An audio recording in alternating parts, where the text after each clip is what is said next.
दोस्तों, मैं हूं दिनेश की और आप सबका स्वागत है न्यूज़ टाइम में। नेशनल स्टॉक एक्सचेंज के फैसले एक योगी के कहने पर होते हैं। ये योगी कौन है पता नहीं। उसकी सीईओ है चित्रा सुब्रमण्यम और वो कहती थी वो तो कहीं भी प्रकट हो सकते हैं। हिंदुस्तान के अंदर क्या क्या हो रहा है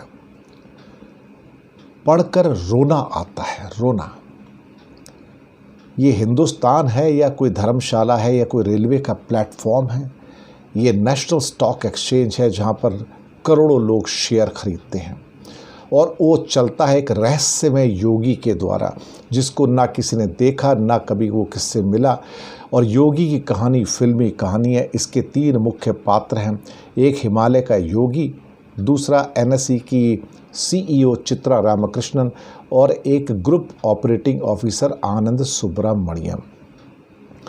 चित्रा कई सालों तक योगी के इशारे पर एक्सचेंज की सीक्रेट जानकारी शेयर करती रही। 15 लाख रुपए के पैकेज वाला एक मिड लेवल मैनेजर आनंद सुब्रमण्यम को 1.38 करोड़ के पैकेज पर प्रमोशन दे दिया गया।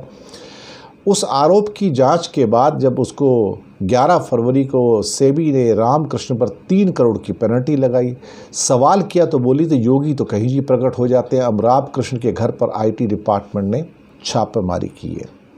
अब आपके मन में सवाल होगा कि हिमालय का योगी कौन है भाई, जिसके इशारे पे खेल चल रहा है? ये आनंद सुब्रमण्यम कौन है जिसे करोड़ों के पैकेज पर नियुक्त किया गया? सेबी को इस बारे में कैसे पता चला? इसके जवाब में चित्रा रामकृष्णन ने क्या कहा?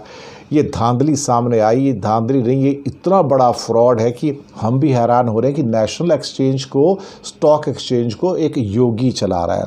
हेडक्वार्टर मुंबई में है। रोज़ करोड़ों लोग इसके शेयरों को खरीदते हैं, बेचते हैं। नेशनल स्टॉक एक्सचेंज पर रोज़ 49 करोड़ ट्रांजैक्शन होते हैं, 49 करोड़। एनएसई का एक दिन का टर्नओवर 64,000 करोड़ है। 1992 में ये एनएसई बनी थी और 1994 में शुरू हो गई थी। इक्विटी ट्रेडिंग वॉल्यूम में एनएसई दुनिया में चौथे नंबर पर है। अब इसमें ये चित्रा रामकृष्णन एक किरदार है। ये कौन है? ये चार्टर्ड अकाउंटेंट है। 2013 में एनएसई की पहली महिला एमडी और सीईओ बनी। 2013 में ही ये Chitra Forbes women leader of the year चुनी गई। 2016 में उन्हें इस्तीफ़ा दे दिया और उन्होंने पूछताछ बताया कि हिमालय के एक रहस्यमय योगी की सलाह पर अपने फैसले लेती थी। आनंद सुब्रमण्यम की नियुक्ति उसी योगी के इशारे पे की। अब कमाल हो गया। अब दूसरा जो आनंद सुब्रमण्यम कौन है?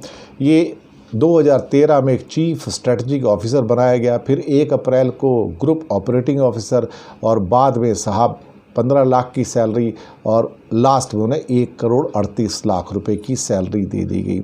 कमाल हो गया साहब। ये तो 2016 तक इनका पैकेज बढ़ाकर 4.21 करोड़ कर दिया गया। ये भी नहीं पता कि भाई वो कैसे कर दिया। हफ्ते में सिर्फ 3 दिन ऑफिस आते थे, उन पर भी सेबी ने 2 करोड़ का जुर्माना लगाया। अब ये तीसरा कैरेक्टर कौन है? हिमालय का योगी कौन है? इसका पता नहीं चला।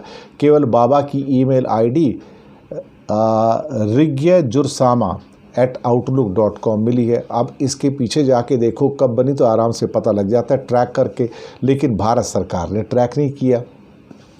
चित्रा रामकृष्ण ने सेबी को पूछताछ में बताया कि योगी परमहंस है, हिमालय रेंज में कहीं रहते हैं। 20 साल पहले गंगा के तट पर तीर्थ के दौरान मुलाकात हुई थी।